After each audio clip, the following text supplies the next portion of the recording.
Hello and welcome to True Guidance Tarot. I'm Adriana Teodoro-Dier. I'm a spiritual medium and intuitive reader, your guide to a clearer perspective. I have a message for Pisces today. This is a high vibration message channeled from Spirit and from my guides for your benefit as you navigate your spiritual path this week.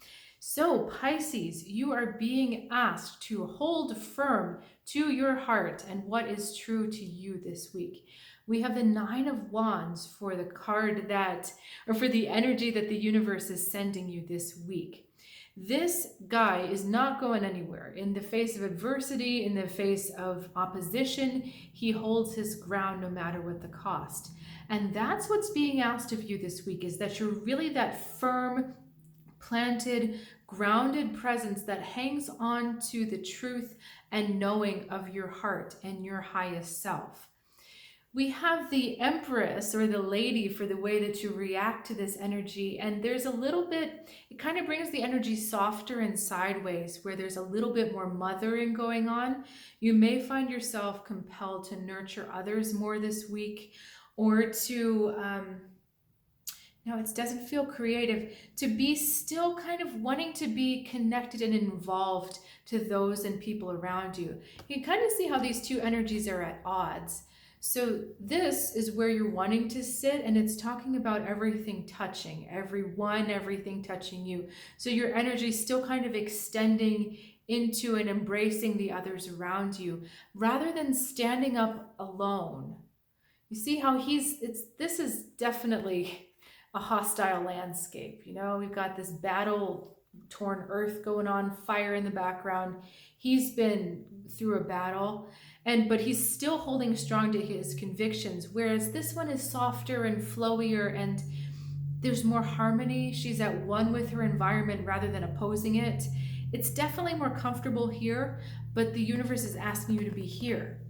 So let's look at the rest of your story. We've got the Six of Wands, the Four of Swords, and then the Ace of Wands on the other side. And Pisces, I really feel like we're talking about innate talents, innate gifts, possibly innate artistic gifts. And the Six of Wands is talking about the recognition that you may have talents or gifts, or that you may have. Let me put this another way. It's about other people recognizing your gifts and talents, but they only see them on their terms. So if you have a huge talent, and we're going to quantify it just for the sake of argument. If your talent is like 500 units of talent, but that particular person that's seeing your talent only has 25 units, they assume that you only have 25 units of talent, but you really have 500. It's that they can't see bigger than their own perspective. So this is looking at your gifts and talents and your identity, but in terms of other people's limitations. And there comes a moment where you kind of stop this process. You're confronted with this Four of Swords energy, where you're thinking, wait a second, is that right? Is that really true? And so you're in this moment of trying to figure out, well, wait a minute, is that really me, or is that who they say I am? It's kind of an identity crisis a little bit, because although you know the other people mean well, and their assessment of you is coming from a place of admiration, it still doesn't feel like the whole thing. It's not the real McCoy. Is that the phrase? It's not the whole thing to you.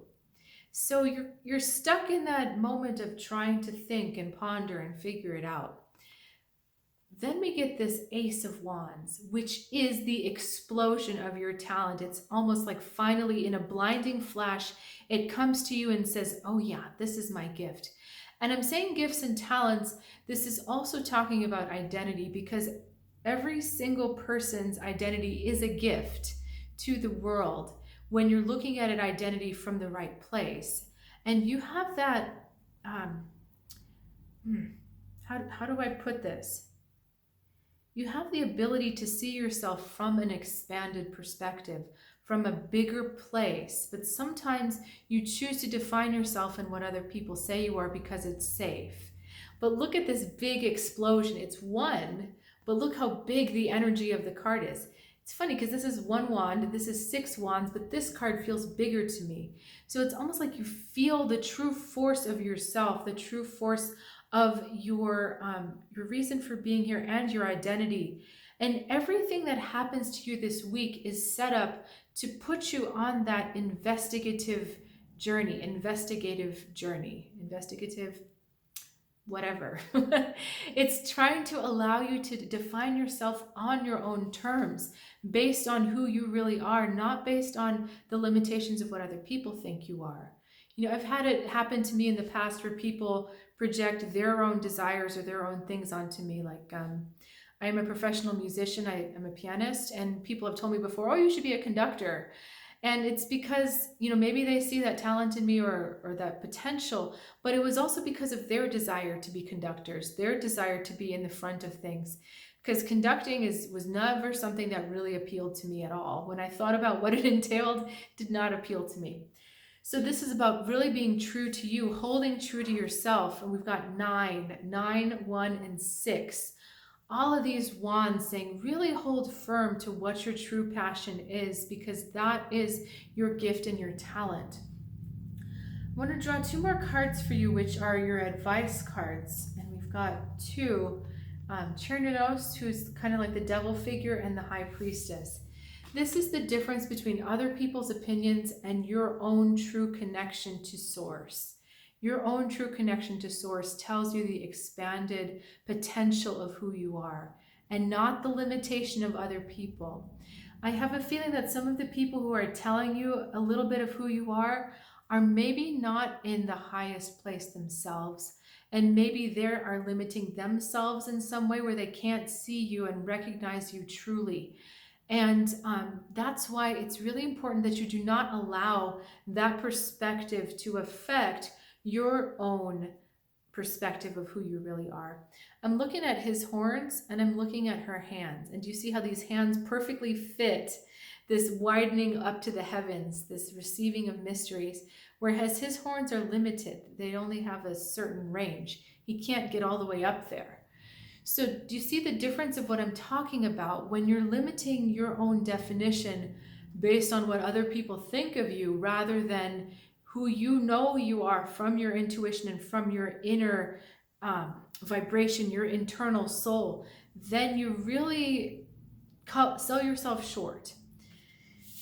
But in standing up for yourself, this is the important part. In standing up for yourself and saying, this is who I am, you are most likely going to enter some opposition from others. Because those who can only see 25 units of talent cannot see the potential of 500.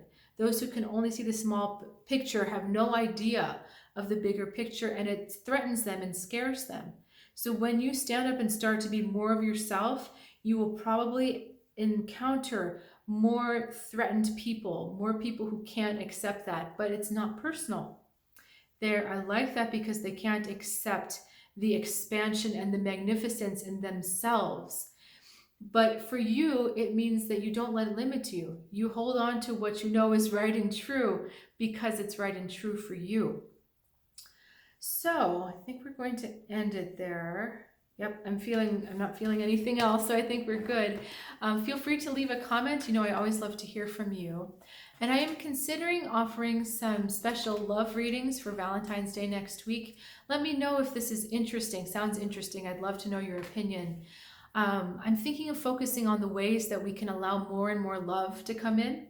So this is relevant for everyone, whether you're single or in a relationship. We all do things subconsciously to block love, and this jeopardizes the quality of our experience here on earth. So if that would be interesting, please let me know. I'd love to know your opinion, and I'll look forward to seeing you next time. Have a great week.